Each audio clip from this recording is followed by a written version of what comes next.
Hello, everybody, and welcome to the pre-show. I'm here with Stacey and Sil. How are you guys doing today? I'm good. Yeah, pretty good. Other than the weather, but yeah. Stacey, I saw you bobbing your head. Do you like this kind of music? Do you like that music? I did like it. I was like, it sounds really good with headphones on. Usually. Yeah, I like it too. Really feeling the vibe. Really feeling the vibe. Okay, Thanks so for calling me out. it's okay. I can see you guys. I can see everybody, even though you're not in the show. So tonight's theme: anti-gravity, time travel, and alien tech. So, what are you guys' thoughts on those subjects, and anything bogging you down that you want to answer tonight? I think it's going to be really educational. I'm looking forward to learning new stuff. Yeah, I can attest to that. Because I really don't know much about anti-gravity, or if even that's how you say it. Anti, maybe? Anti or anti? No? Same. Potato. Yeah. First question tonight. How do you pronounce it? Yeah, I agree. We're going to learn a lot from this guest. I'm really, really excited about it. I'm wanting to ask them questions like how they perceive time. Is it linear? Like, is it maybe how they would describe time? What are like some of their opinions around time travel existing now? And maybe its connection to the Mandela effect. You could talk about that a little bit, maybe. Okay. Yeah. I see him nodding his head, so it looks like he could answer that question for us. Good. And he's smiling, Awesome. so he's paying attention. Good. Awesome. Anything from you, Sil? Anything? No, I think I made a fool of myself already. No, So. you're doing good. Hello, Serena. You are a member. You're in the house tonight. Hello. Hi, Serena. Hello. Thanks for tuning in. All right. Well, I guess that's it. So, everyone, thanks. We're getting ready to start the show. So, sit back, relax, and we'll see you in a couple minutes.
Tonight we will go deep into the realm of the unknown and question everything as we search for the truth. We will explore the possibility of countless phenomena within the ultraspectrum, and together we will learn that it is all connected. This podcast is brought to you by the Experiencers Support Association, and it is a live stream broadcast. If you have a question, send me a super chat or become a YouTube member. This podcast is brought to you by the Experiencers Support Association. Take a seat, relax, get ready, and welcome to Beyond the Tinfoil Hat.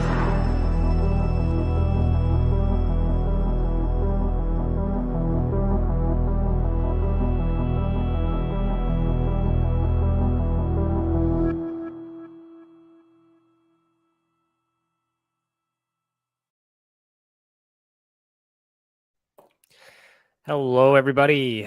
Today is Thursday, January 27th, 2022, and I, Ryan Stacey, am your host this evening. I'm a lion. I am a licensed private investigator. Pardon me. That's funny. And the director of investigations for the Experiencers Support Association. Welcome to the channel, and thank you for joining us this evening. This is live. Obviously, you can't no take backs. To super chat, click the $sign next to your name in the comment box, and if you are in the observation deck, we are inside the Experiencer Hall. Go in, put your comment and questions in that chat box. So tonight's theme is anti-gravity, time travel, and alien tech. And our guest for season 4, episode 4 is Mark Fiorentino. I hope I said that right. He's not. Yeah, awesome. Got it. Nailed it. So author Mark Fiorentino has been obsessed with Einstein's unified field theory ever since hearing about it when he was 10. He worked for many years in the high-tech industry, including IBM. Mark Fiorentino will share his views on how the universe really works based on his study and research of Einstein's unified field theory. He will discuss how the applications of Einstein's theory can be used to travel through space for renewable energy and the use of future technology.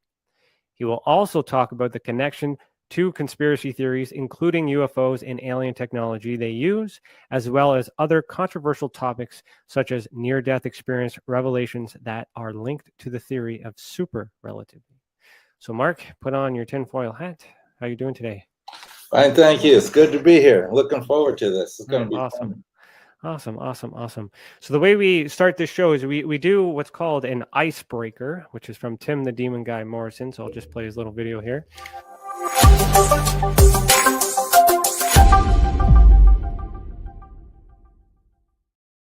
So you guys can find Tim on Facebook and Twitter at the Demon Guy Canada. So the way that works is he gives me a question, the first question of the night. I don't know what it is. I'm going to answer, open it right now, ask it, and that's how we kick off the show.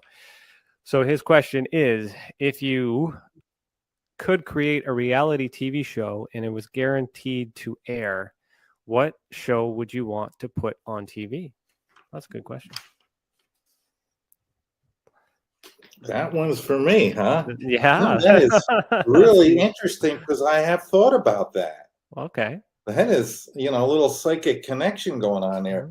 Yeah, then if I could, and I've thought about it over and over, trying to come up with an idea for a ongoing reality show, I guess I would have made it about all the experiences I've had, because I got another book that's in the works, which talks all about the spiritual connections, the NDE research I did, connections with psychic mediums, all that kind of stuff, which is really hot today. Well, it just happens to be something that I experienced from the age of 19 all the way up to 66 now.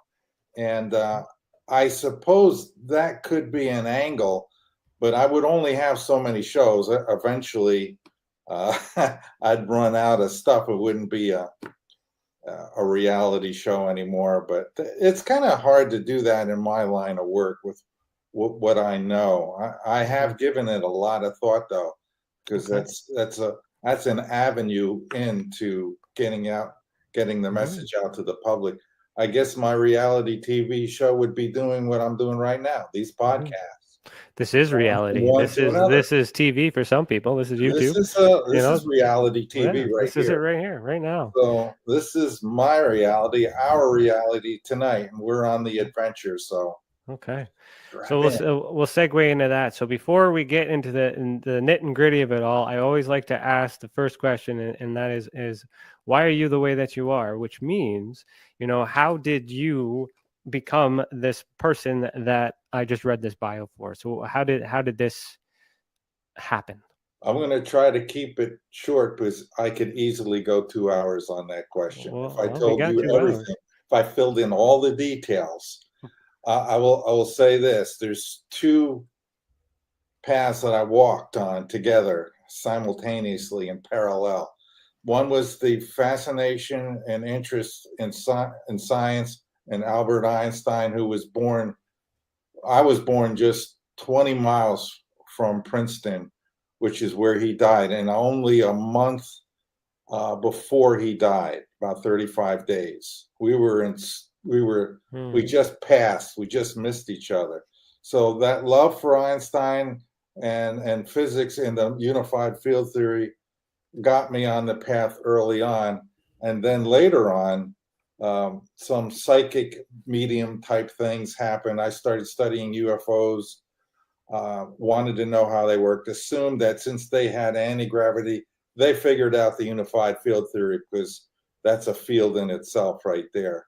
And so a combination of things got me to where I am today. But for most of my life, I was just doing the same things that other people did. I was going to a job, I was a troubleshooter most of my life. So that helped hone my skills for writing the book, because what I did was troubleshoot the unified field theory problem, which the question I asked myself, why can't the smartest, most brilliant people in the world solve this problem? And eventually the answer was really simple, because they were using the wrong model. Okay. And after troubleshooting that and realizing that, I sought knowledge for the correct model, which comes from Einstein. So it's those two things. There was, psychical things, getting your fortune told and somebody mentioning something in your future. And then it gets confirmed again by another psychic and another and another. And I'm saying, okay, something's going on here. I guess at some point in my life, I'm going to do something, but I don't know what. So I had to live my life all the way through just doing ordinary stuff. And then when I retired, I decided to write this book because I had all these ideas. Turns out that was the thing I was supposed to do. And so that book that's the where is that here? What's the name of that book? Master of Reality, which inside of it is the Theory of Super Relativity, which was, of course, inspired by Einstein and 4 other physicists of his time and slightly before his time. Okay. So what I'm hearing there is quite the coincidence, and you do look like Einstein a little bit. You don't have the hair. Was that intentional? I grew a beard and a mustache a long time ago, and I shaved the beard, and I never shaved off the mustache. I just can't do it. It's something inside of me says, don't shave off the mustache. So I guess there's a little resemblance there. Well, but I'm there's jealous. I can't to grow that story we may get into, especially after the second book comes out. Okay. All right. So, let's start with Cece's question, because I think we can go. I think that's a really good question to determine where we're going, and that was what is time? So, in your opinion, what is it as we know, and what is it really? And I had the same question. That's why I dedicated a chapter to it in my book, because it's a really relevant and important thing to figure out. And after many years of thinking, it comes down to this, basically. Distance equals rate times time. Now, you may think that's a pretty simple little equation that doesn't really, has some sort of abstract meaning. But no. What's key in this physical material world, in order for time to exist, distance has to exist. In other words, there needs to be a real physical metric. And if you don't have that, and then what I mean by that, space must be a real thing. And if you go out into outer space where there's no air, and people, a lot of scientists as well, say, well, that's nothing. And nothing could be further from the truth. The important thing to realize, space, the ether, as they called it back in the day around 1905 and before, really does exist. And I worked very hard in my book to prove it beyond any shadow of a doubt. And now that I have come to realize, as Einstein did, that space is a real thing, he even says it in a speech. So I'm making a real important point here that we have to start with a real physical distance, a measurable distance that takes a certain amount of time to traverse. And it does. It takes light 8.5 minutes to get to Earth.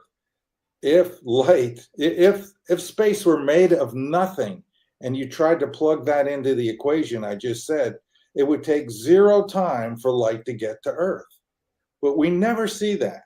Therefore, that proves there's something out there that light's interacting with as it travels from the sun to the Earth. Even Einstein says it in his speech, The Ether and General Relativity. At the very end of the speech, he's saying the same thing in a very fancy, beautiful way that I just said. Recapitulating, we may say that according to the general theory of relativity, space is endowed with physical qualities. In this sense, therefore, there exists an ether. According to general relativity, space without an ether is unthinkable, for in such space there not only would be no propagation of light, but also no possibility for the existence for standards of space and time, measuring rods and clocks, nor therefore any space-time intervals in the physical sense. So he's basically saying the exact same thing I just said. You got to have a physical distance in order to have time. Then it emerges as something we can experience in reality, because it takes, you have a finite maximum speed, the speed of light. You have a distance, a metric out there in space, some physical real distance that's made of a substance that takes time to traverse. Those are the key ingredients that makes time exist in this universe. But if you go somewhere else where time doesn't exist, which is in the spirit realm, now all of a sudden the time over there is like all happening at the same moment, which is necessary if you want to have time travel. Okay. So we have 2 instances here in the physical realm where God set the rules when creation happened. And so basically what I'm saying is we have time because we live in a universe that has a real physical substance, a foundational field, a fundamental field called the ether. And it takes a certain amount of time. Then you can make clocks, things are taking, it requires motion. You'll realize when you're talking about time, there's always you're watching the second hand move. There's a motion from here to there, and there's a time interval for each click. That doesn't happen. Excuse me. That doesn't happen if space is equal to nothing. All of a sudden, what happens is you have absolute time where everything is happening at once. So if we lived in a universe where space were equal to nothing, light from the farthest galaxy would be here instantly. And it would be like a bizarre world. So you got to have these physical things to have time here in this world. So where my head's going with that is with time and then distance. And then we measure time many different ways in many different times. No pun intended, I guess. And like even with time zones, like we measure time differently. I was talking about that this morning. It's kind of interesting. So the time it is to me right now is not the same time zone somewhere else. So on Eastern time, someone in Pacific time, it's 3 hours earlier in the day. Well, that's because you're in a different distance. If everything were local, once again, that would only happen if there was nothing in between everything, which isn't kind of an impossibility. Then you wouldn't have a 10 o'clock here and a 9 o'clock there, because it would all be the same moment. And in a sense, there is a I believe there is an absolute time.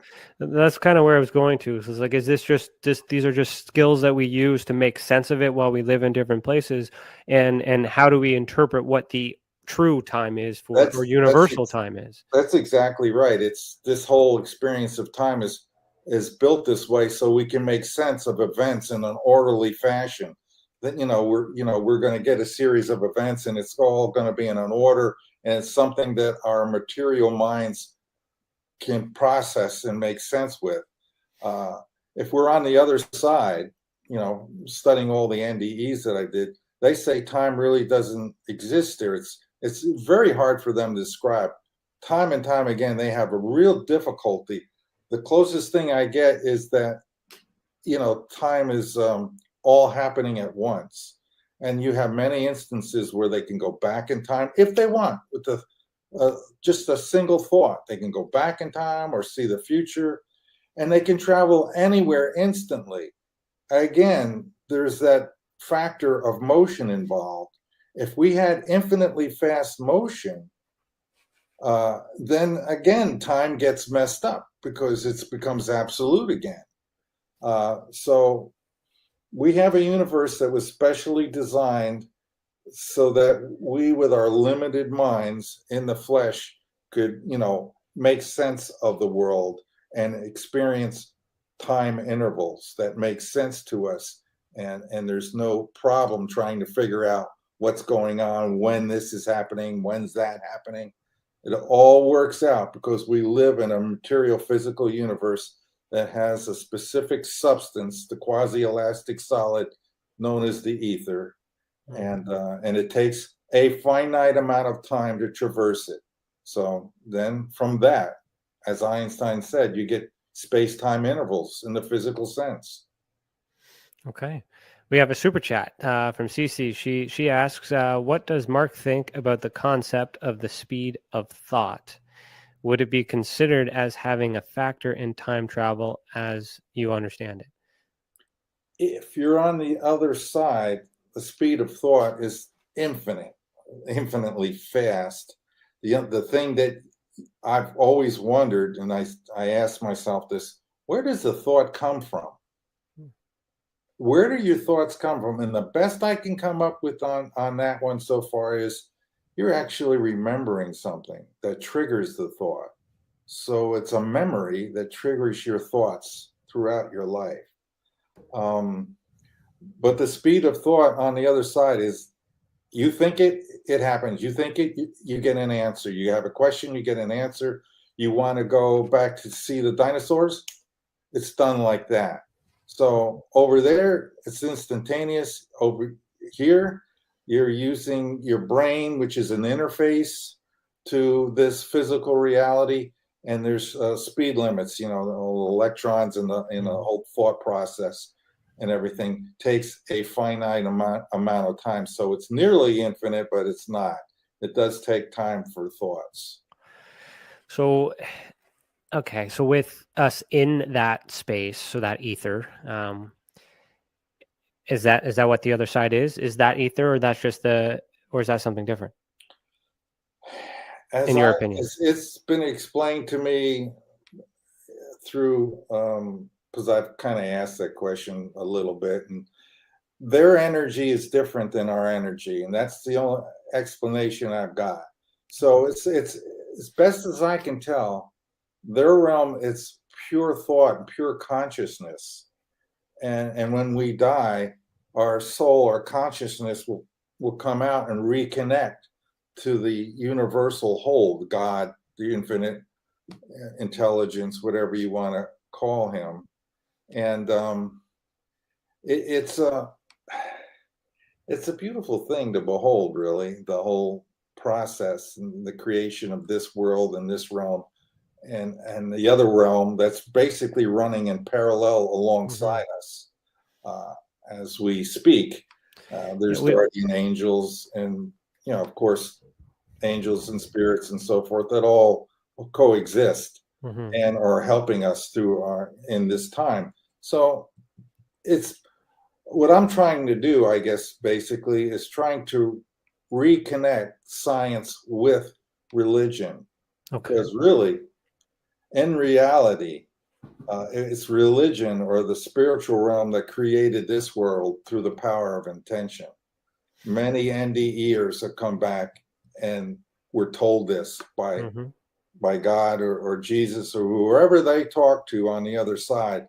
They want to let people know here that God is real, the other side is real, and God created all of this. So the super relativity theory is an intelligent design theory, basically.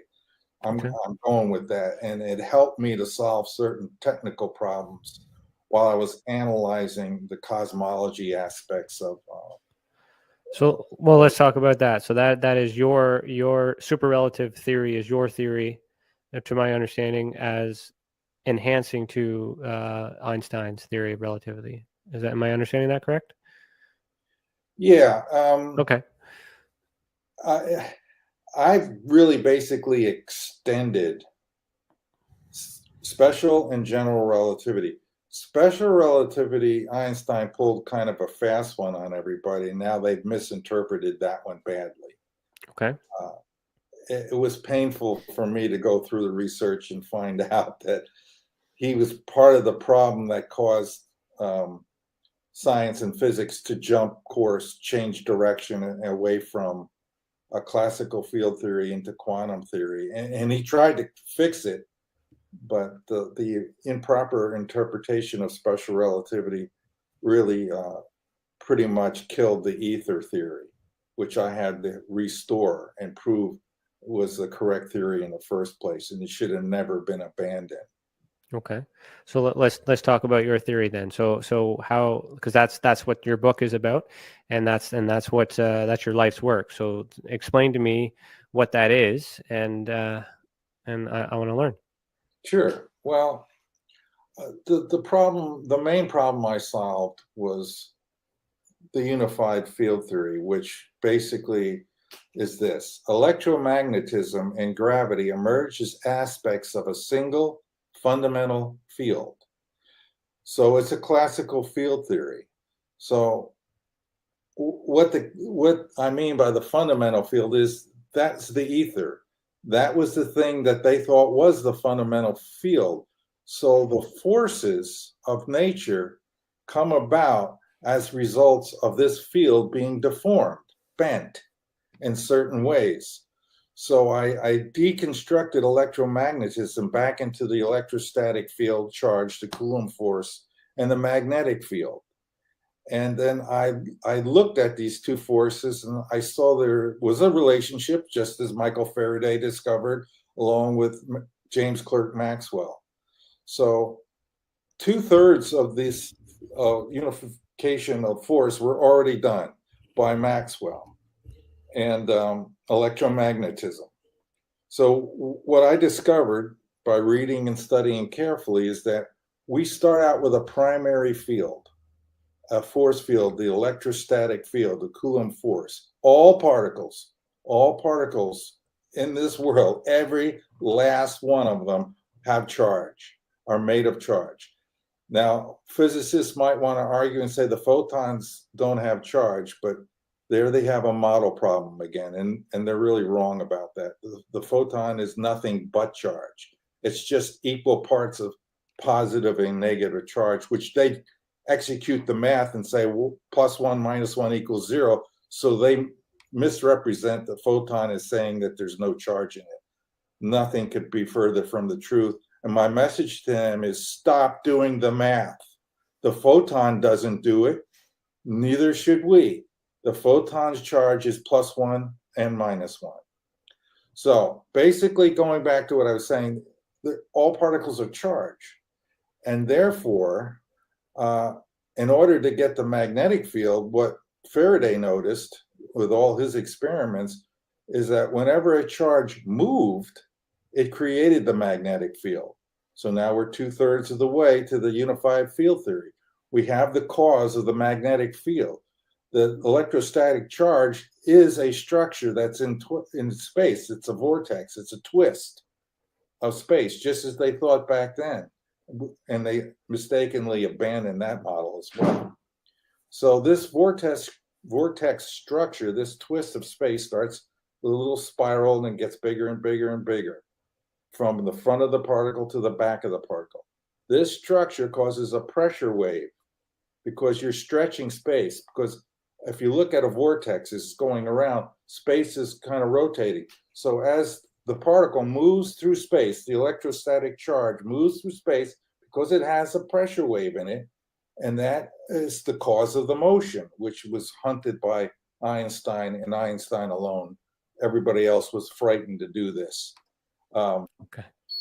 Because the charge moves through space, and all particles have perpetual motion, so something's causing that motion, right? So I'm describing what's causing it. So now the electrostatic charge, which is a vortex shape, moving through space, as it moves, it spins, and so the field around the ether field is forced to rotate in response to the moving charge as it goes through it. That's the magnetic field, that rotation of space. And you can see when they do demonstrations on the internet showing the drawing of a magnet, you got the lines of force going in one and coming back in the other.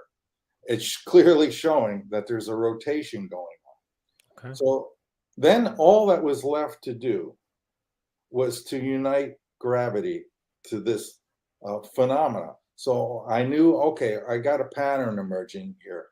I got magnetism by causing charge to move.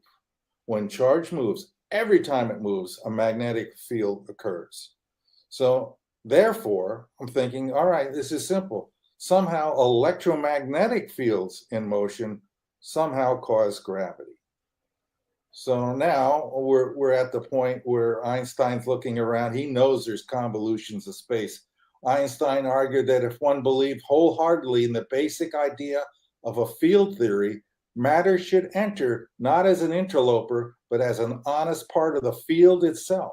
So what I'm saying is that the charges, these twists of space are consubstantial with the space. They are made of the same thing and they exist within it. They are configurations of it, and these configurations move through and within the space. So that the space itself is not moving, but the configuration, the particle, the charge is. And when it does that, it creates a force field around it, the magnetic field.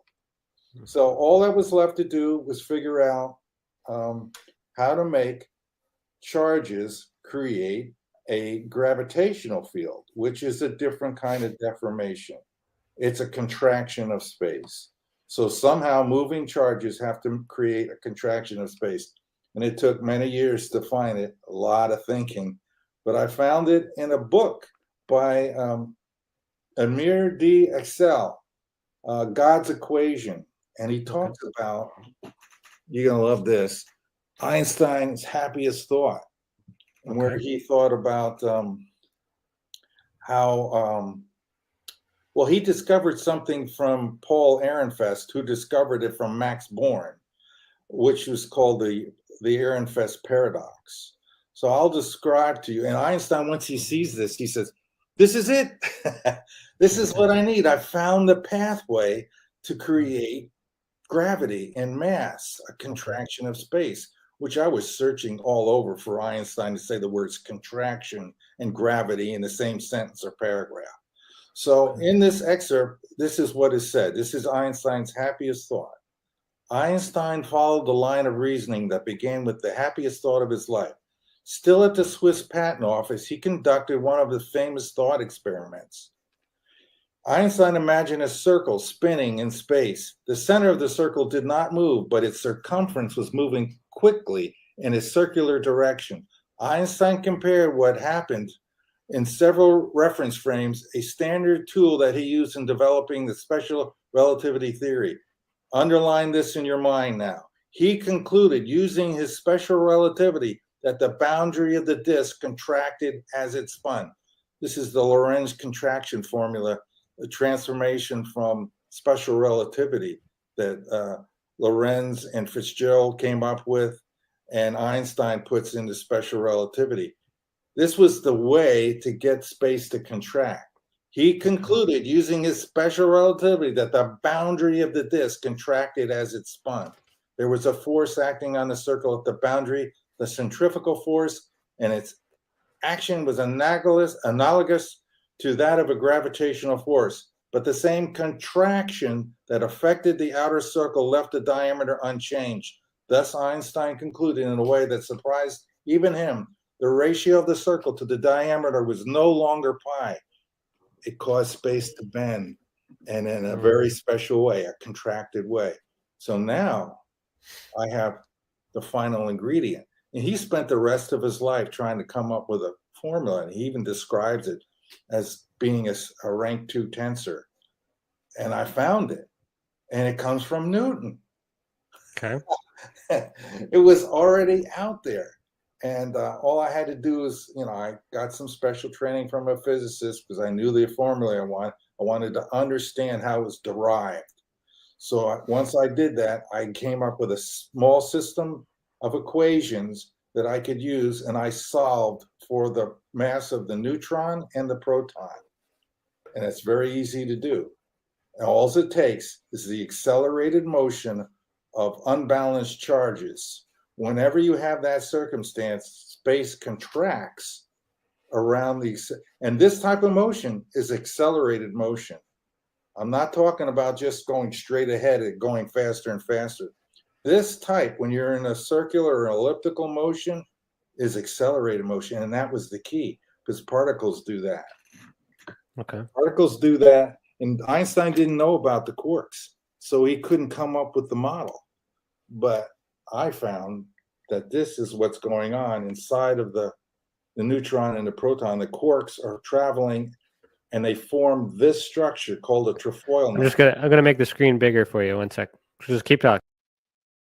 Yeah, this is the trefoil knot, the simplest knot there is, and this provides not only the gravitational force is emitted from this, because this not only is doing this at 99, the quarks are moving at 99% the speed of light at this very short distance.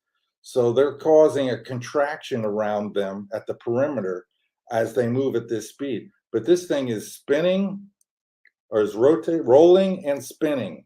So what you get basically is a rapidly rotating precessing sphere. And that's exactly what you need, thanks to the Ehrenfest paradox. That was the key ingredient to coming up with that idea. Once you get that, you're going to get a gravitational field at the perimeter of every neutron and every proton and every electron that moves in an orbital. They're all doing the same thing. And this is how all the particles get their mass. And this is where gravity comes from. These slight contractions of space, which you'll notice this thing has no poles. Gravitational field has no poles. This is perfect. This is the only reasonable solution to the problem. And it was there waiting in the dust in the libraries, just waiting to be rediscovered again. And that's the unified field theory, as quickly as I could say it. Basically, gravity is caused by the accelerated motion of fundamental unbalanced charges. When charges move in this way, they cause the space in and around the particle to contract. Gravity is a contraction of the spatial medium, the ether. So you mentioned special relativity, but like yours is your book is super. So how do we go from special to super?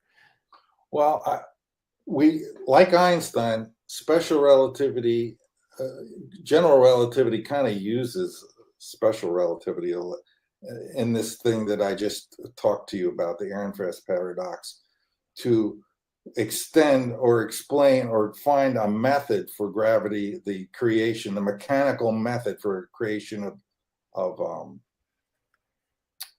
the gravitational field. So super relativity is the solution, the explanation for something that Einstein said in general relativity, which somehow acceleration and gravity are the same thing.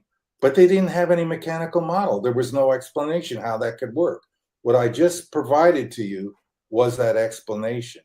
Now there is a physical, mechanical, meaningful explanation for how this all works.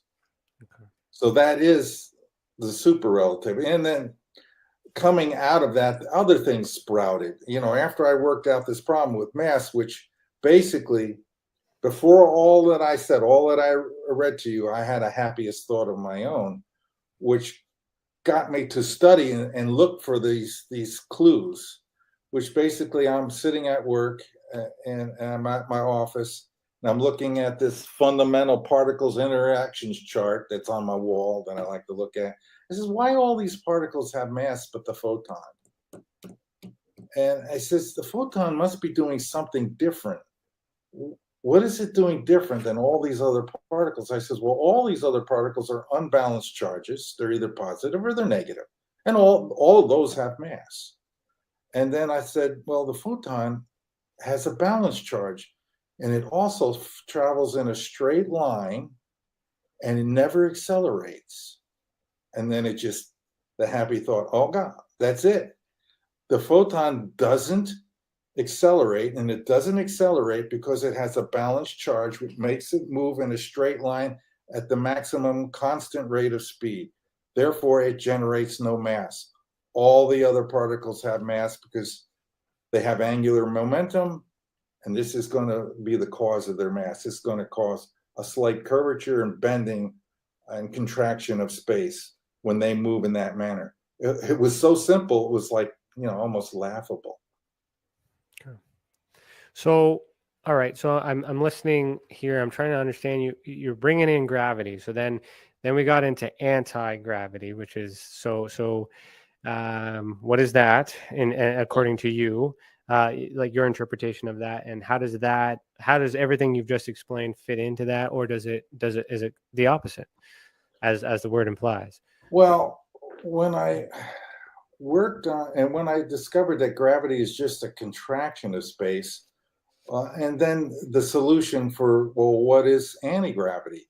If this is a contraction of space and this causes gravity, then this must cause anti-gravity. So somehow the motion of particles again, in some manner or form, must be possible to create an expansion of space. And then I looked at what I had left to work with, and that was basically the electrostatic field and magnetism. So when realizing that magnetism is a rotation of space, and also knowing, I'm making a connection now to what I read when I was a teenager, that the U.S. Air Force was sending out, during Project Blue Book, a lot of times they would send an investigator out with a magnometer, a device that measures magnetic fields. So in my head, I'm saying, wow, well, there's a clue. It seems that the aliens, that when they use anti-gravity, the ships are emitting a very powerful magnetic field. So for many years, I said, I don't know how, but somehow a magnetic field must be able to be used to create an anti-gravity field. And then through the years, when I realized that it's a rotation of space, I realized that causes a stretching of space, causes it to get thinner. And so that would mean that the permittivity and permeability would be reduced, which is very important. Because if you reduce permittivity and permeability, not only can you experience less gravity, but you experience less inertia, and you can break the light speed barrier, which is it's not good enough just to make an anti-gravity field. You have to be able to use that anti-gravity field for propulsion, and that propulsion has to be able to be much faster than the speed of light, or we'll never get to other star systems. If it's just the speed of light, it's still too slow. Okay. So I realized using a magnetic field, if you make it powerful enough, you cause that space to thin out, stretch due to this rotation coming from the magnetic field. And that's exactly what you need to create what I call the slip wave, which is the mechanism used by particles. I look to nature to see how they work, how they move, how they all move. Which is a complete mystery. Physics works on something called kinematics, which means they study the motion of particles, but they don't know the cause, and they don't want to touch it. You ask them the cause, they start to, that's at the fundamental reality. We don't really even talk about that. The only person I know that was actually looking to solve that problem, the kinematics problem, instead of just, oh, we're just going to use the numbers. We know what they are. They're moving at this speed, and we don't care how they're moved. Well, Einstein knew better. And in his unified field theory in I think it was 25, he says the very last two sentences when he's trying to solve the unified theory problem in his paper, nevertheless, I'm still far away from claiming the physical validity of the equations I derived. The reason for that is that I did not succeed in deriving equations of the motions for particles yet. He knew it was important. Nobody else even wants to touch it. Still today, they don't. So the slip wave, the cause of motion of particles, turns out to be the way that we're going to build spacecraft that can go at interstellar speeds. I mean, we can go not just 10 times faster than light or 100. We need to go tens of thousands of times faster than the speed of light so that we can get it to another star system like they did in Star Trek, a few hours, a few days, even minutes in some cases. If we go at the speed of light, it takes 4.2 years to get to Proxima Centauri. One way, that's way too long. I mean, if you go much farther than that, that's a long time just to be sitting in space twiddling your thumbs waiting to get somewhere. You got to go. So you mentioned, I completely understand the process and the need to do that. And you've mentioned alien tech. So I want to segue into that. Do you, as much as you know about Einstein, was Einstein involved in any, to your knowledge, any of this UFO Project Blue Book, any of that kind of stuff behind the lines? Philadelphia experiment comes to mind, but no, he was long gone before all of that. The only thing that I believe that he was involved in was the Philadelphia experiment. Do you know much about that? The beginning of the Stargate technology.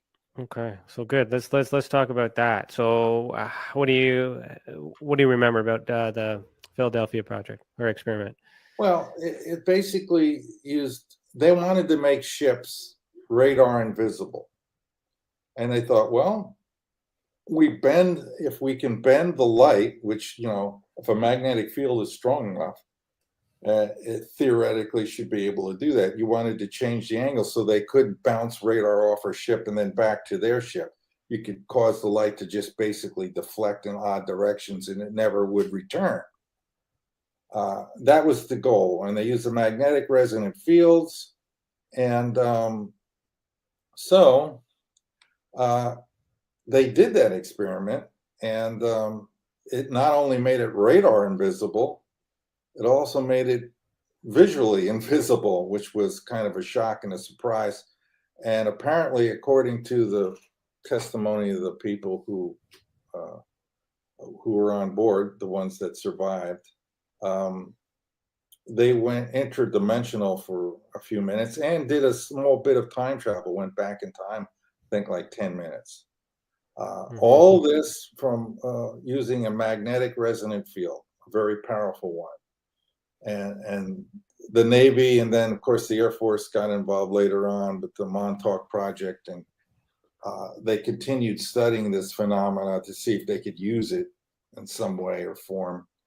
But eventually, I believe they abandoned the magnetic resonant field technology for a more advanced technology that uses accelerated light passing through a certain device called it's a material. It's called a left-handed material, and there's another name for it. Metamaterial. Okay. And a metamaterial, because they can use it in something called a fractal lens. And in theory, according to the people on ResearchGate, the material scientists are claiming that when you shine light into this material, it goes infinitely fast, which makes sense if what they're doing is true, which they reduce the permittivity and permeability within this material to zero. And if you do that, then that's how fast the light's going to go inside of that material. So with that in mind, you can build a Stargate frame where you shoot light particles of a certain frequency in there. And when they come out, they're screaming at some ungodly speed, which then causes them to be highly compressed. So you have these ultra high frequencies. And so that's making the space vibrate at incredibly high. It's tuning it to like another dimension, much higher frequency. And perhaps using that in conjunction with high frequency sound or something of that nature. Between the two, you got this, just like on the show, probably, you know, some sort of a special weird effect occurs where you could see through into another place or another time. So I believe that's the technology they're using now. But that chapter is my most speculative chapter in the book. I'm just trying to imagine how a Stargate could be built. And so I studied the Montauk Project, and we have evidence of all these theories. We have the science and the math that shows it's possible, and the government experimenting with it. Do you think that they know the answers and they're just not telling us? Do you think they've solved it on a military level versus us trying to figure it out like on the civilian side? Yeah, I'm pretty sure that they have. Of course, they're not going to. This is all types of technologies that give them a strategic military advantage. So they're not going to talk about it. And in the course of doing all this work, they're going to, be bumping into aliens, ETs, all that stuff. And I don't know when they're going to ever disclose all this stuff, but there are insiders that have seen things. I know that we have the UFO technology because of somebody that contacted me that saw a UFO close up. They've never gone public. The two people that saw this thing back in the 70s, and they're frightened naturally because bad things happen to people who talk about the Air Force having UFO technology. But these people said that they were able to walk right up to it and look at the markings on it. And they said, U.S. Air Force experimental on the UFO that they saw. And then they stepped back and it did a lot of vibrating and making certain strange rolling type noises. And then it took off. So do we have UFO technology? As far as I'm concerned, yeah, we have it. I think some of what we're seeing nowadays is our stuff and not ET technology, but I think there's plenty of both going on out there right now. And Stargate tech, it's rumored that we have it, but do I have any firsthand experience? No, of course not. So how do you imagine they would use it? Like, I mean, the technology exists, the government has it. It's not sharing it with us, but they're using it. Or are they just not using it and just not telling us so we don't use it? Like what's going? What do you speculate is really happening here? There's really two ways to use it. I mean, you can use it to travel great distances in a very short amount of time, but you can also use it, unfortunately, for time travel. I'm not happy about that. Now, can you travel? Time travel not to be possible, but unfortunately, with this technology, since and the only way time travel can work is if the whole universe and beyond the superverse, all time is happening at once. So if you go outside of our limited material dimension, time is going on all at the same time. There is just the moment, and it's accessible if you could use this technology to go back in time. And I suspect strongly they're using it mostly to go back in time and try to change things, which would explain the Mandela effect somewhat. If they're dealing with things and changing things, if they change it too much, it'll pollute the timeline, then we'll really have a problem. One thing that has always wrapped my head, I couldn't wrap my head around with terms of time travel, is And I mean, I'm nowhere close to the spectrum that you're on. Like this is, I'm not a scientist. I'm an investigator. I refer to people like you to tell me what these things are. But I mean, but with time travel, when I try to comprehend it, my understanding of it, as an analogy, I would look at a video, this recording as an example. So we are live right now. People are watching this in this instant, but it's being recorded. So that way people can go back and watch it on a replay. So they're technically going back in time, in present time, to see something that has already happened. So that part makes sense to me. So if someone were to travel back in time, does that mean it's recorded somewhere or stored in some sort of space in which we're able to see it? Like, how does that work? Because I just feel like I can imagine us moving faster to slow time down forward. I just can't comprehend moving back. Well, there's a couple of misconceptions.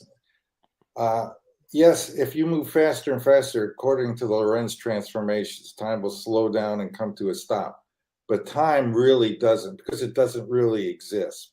Time doesn't really slow down and stop. What does is the clocks that are measuring it. And they're using that to say that, oh, well, it's time that's slowing down. No, because if you did the twin paradox experiment and you did a little slightly different version of it, if you had the people here stationary on Earth and the rocket going out at the speed of light and the rocket coming back at the speed of light, the clock would be stopped the whole time. Let's say it traveled for an hour at the speed of light and it traveled for an hour back.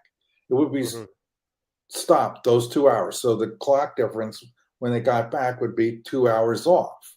The clock will have not moved, and they will be like they're in the past, but they're not, because when they get back, they're in the same exact moment as the people here on Earth and the other people who are watching the whole thing in another stationary position. So, and this person is watching the other guy go back and forth, and he sees he never leaves our present time. The ship is going fast, speed of light, and then it's coming back, and the clocks are different. But when we all get back and compare our clocks, my clock and the Earth clock match, the other guy's doesn't, but we're all still in the same present moment. That guy never went back in time. He never stayed back in time. It's just his clock stopped. And there's molecular atomic reasons why the clock stops and how we misinterpreted this to mean that time is stopping or slowing down. Would the time traveler age as far as her understanding of age? No, see, the traveler will not age for the same reason the clock stopped, because all the molecules, all the atoms, and all the electrons are all getting flattened as you're going toward the speed of light and unable to vibrate and move normally as they do, which stops, their mass is increasing. Everything is happening as you accelerate toward the speed of light, that if you're not in the slip wave, slip wave is an entirely different story. But all of those Lorentz transformations, which I studied a long time, I ran those math formulas and watched the numbers change and saw you get a contraction of light, you get an increase in mass, time slows down, the clock slows down. But all these things are all happening because the molecules and the atoms, they can't move in a full 3D dimension and oscillate, which would cause your body, your molecules in your body to age 2 hours because of their motion, their metabolic rate. All that gets crushed and stopped because you're moving in this forward direction, and it's basically bringing everything else molecularly, atomically to a halt, because it's all consumed and going in this direction, the maximum velocity. So that's why all that happens. But scientists will argue, oh no, if you're in that ship, you won't notice anything. You're wrong. That, my friend scientists, you're wrong about that. You will notice a lot of things. The only way to escape that is to be inside of the slip wave field. When you do that, inertia is canceled, contraction of length is canceled, time dilation is canceled, actually your time goes just a little bit faster, even at 50,000 times the speed of light, which I explain in detail in the book. But it's a tricky business working with space, because it's all about what you do, how you